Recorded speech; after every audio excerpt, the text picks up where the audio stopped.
Good evening, Facebook, YouTube, and Twitter. This is Rich again, back for your third and final video blog of the night for Saturday, January 23rd, 2016, around 7:43 in the evening in Billerica, Massachusetts.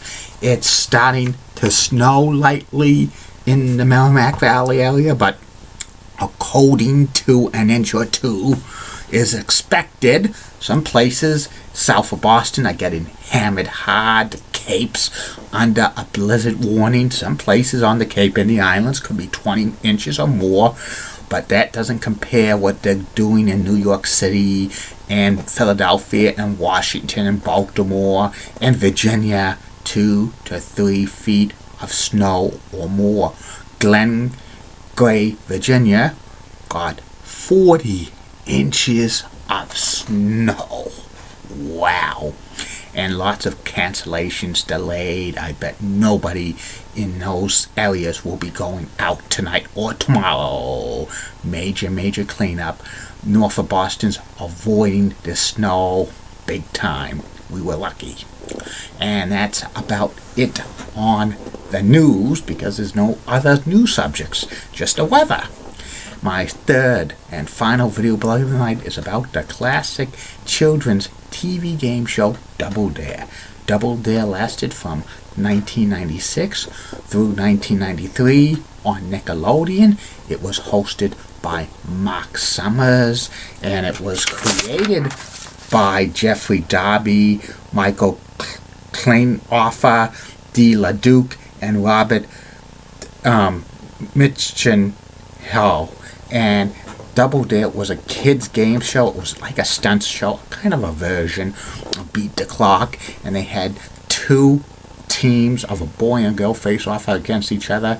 They were probably 10, 11, 12 years old. They would start the game by having Marc Summers says, "On your mark, get set, go," and they would do some crazy stunts, and whoever won the stunt got $10, and they would answer general knowledge questions. If they know it right, they try to guess, and if they got right, they would get extra money. If not, they did not lose money, but the team passed control over to the other team, and if they could dare the question, and if they dared it, they would get double the amount if they got it. If the other team got it wrong, but the other team could answer it right, and they get the money, or they could double dare them. And when they double dare them, they could answer the question or take the physical challenge. Most of the times it would take the physical challenge, and it was another stunt, and these stunts were good. Some of them were crazy, and they would have to win the stunt. If not, the other team got the money, and they would continue this process until that round was over. Then they would go on to another round where the dollar values were doubled, and the same things applied until time ran out. Whichever team had the most money would go on to the obstacle course, and they would have eight things on this obstacle course. Some of it was like jumping, going on a hamster wheel, or jumping through like confetti, or some food, or going down the Sunday slide, and other fun stuff.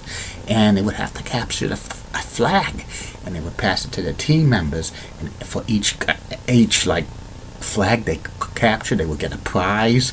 And if they got all 8 of them within 60 seconds, they would win all the prizes. Even if they don't, whatever they won up to that point, they would keep.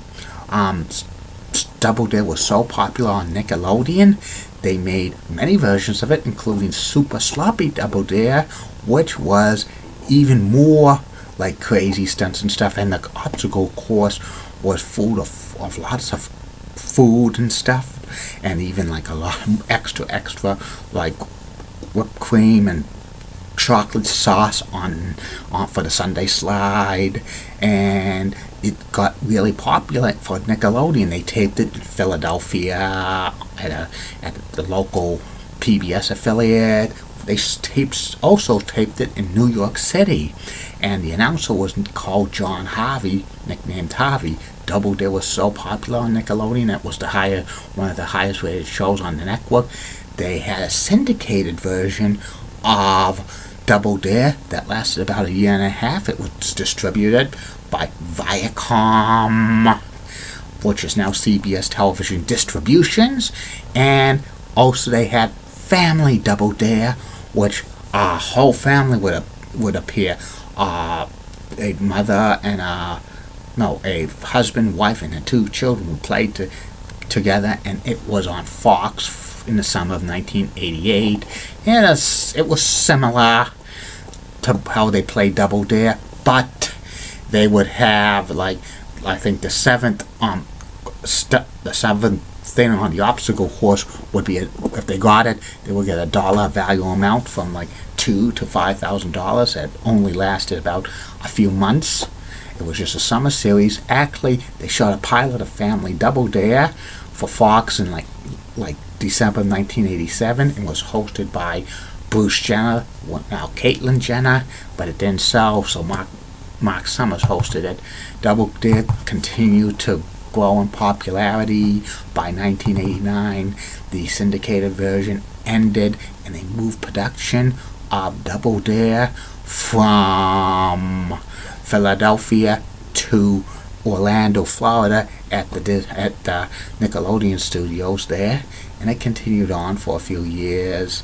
It got popular, and they even had books about Double Dare, video games about Double Dare, and even some celebrities play it. I remember one time they showed Gorilla Monsoon and Bobby the Brain Heenan playing it on Celebrity Double Dare.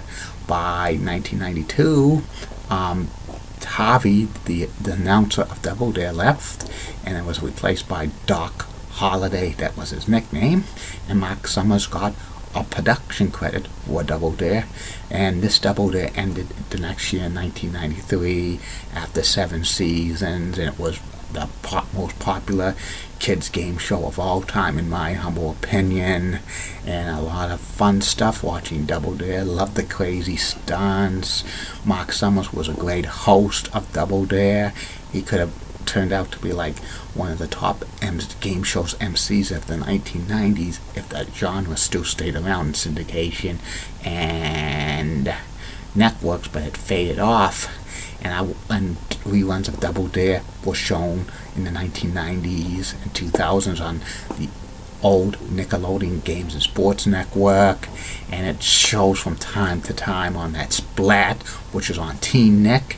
And the syndicated version of Double Dare was on the air for 18 months in 1988, 1989. That was on Fox 25 in Boston.